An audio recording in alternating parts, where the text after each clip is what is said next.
क्या आपकी सैलरी आते ही गायब हो जाती है? महीना शुरू होते ही लगता है पैसा बहुत है और 15 तारीख आते आते जेब खाली हो जाती है। तो सच सुनिए, आज समस्या कम कमाई नहीं है, समस्या पैसों को संभालने का तरीका है। आज मैं आपको एक ऐसी कहानी बताऊंगा जिसमें 12,000 रुपया कमाने वाला आदमी धीरे धीरे पैसा बचाकर अपनी ज़िंदगी बदल देता है। तो चलिए शुरू करते हैं। एक छोटा सा परिवार था। उस परिवार में रहता था रमेश।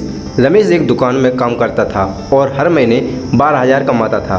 महीने की शुरुआत में वह सोचता था इस बार पैसा बचाऊंगा, लेकिन कुछ दिन बाद कभी दोस्त के साथ खर्च, कभी ऑनलाइन शॉपिंग, कभी बेकार स्नैक, कभी मोबाइल रिचार्ज का एक्स्ट्रा प्लान और महीने के आखिर में जेब खाली हो जाती थी। फिर रमेश हमेशा एक ही बात बोलता था, यार मेरी इनकम कम है, मैं पैसा कैसे बचाऊं? लेकिन एक दिन उसके मोहल्ले के एक बुजुर्ग आदमी ने उससे एक सवाल पूछा, रमेश, अगर कम कमाई वाले पे लोग पैसा नहीं बचा सकते तो कुछ लोग छोटी नौकरी करके भी घर कैसे बना लेते हैं? ये बात रमेश के दिमाग में बैठ गई। तो सबसे बड़ी गलती क्या थी उसकी? रमेश को समझ आया, कम कमाई समस्या नहीं है, बिना हिसाब खर्च करना समस्या है। उसने एक कॉपी ली और हर खर्च लिखना शुरू कर दिया। 20 रुपये की चाय, 50 रुपये का स्नैक्स, 200 रुपये बेकार शॉपिंग, 300 रुपया बिना ज़रूरत खर्च। एक महीने में उसे शौक लगा करीब 2500 रुपया सिर्फ बेकार चीज़ों में उड़ रही थी।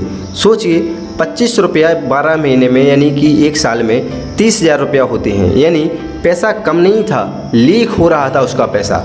दोस्तों, रमेश ने 3 नियम बनाए। रूल नंबर 1 क्या था? पहले बचत, बाद में खर्च किया उसने। सैलरी आई, पहले 1,000 रुपया अलग रख लिए, फिर खर्च किया, क्योंकि लोग क्या करते हैं, पहले खर्च कर देते हैं, फिर बचा नहीं तो सेविंग। लेकिन सच क्या है दोस्तों? सेविंग बचा हुआ पैसा नहीं है, पहले निकाला हुआ पैसा है।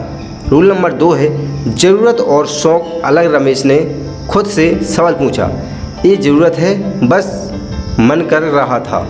300 रुपया बर्गर कैंसिल किया उसने। महंगा रिचार्ज, सस्ता प्लान, हर छोटी बड़ी बनने लगी।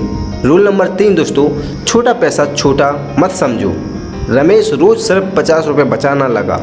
50 रुपये रोज़, 1500 रुपया महीना, और 1500 रुपया महीने का हिसाब लगाइए तो 12 महीने में, यानी एक साल में 18,000 रुपया होते हैं। अब सोचिए, अगर सैलरी बढ़े और सेविंग भी बढ़े, यहीं से फाइनेंशियल ग्रोथ शुरू होती है।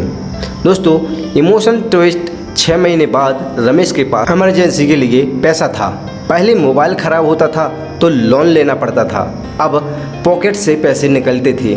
पहले बीमारी में टेंशन होती थी, अब कॉन्फिडेंस था उसके पास।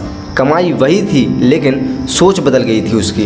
दोस्तों, आपकी भी याद रखिए, गरीब वो नहीं जिसकी कमाई कम है, गरीब वो है जो कम कमाई में भी हिसाब नहीं रखता।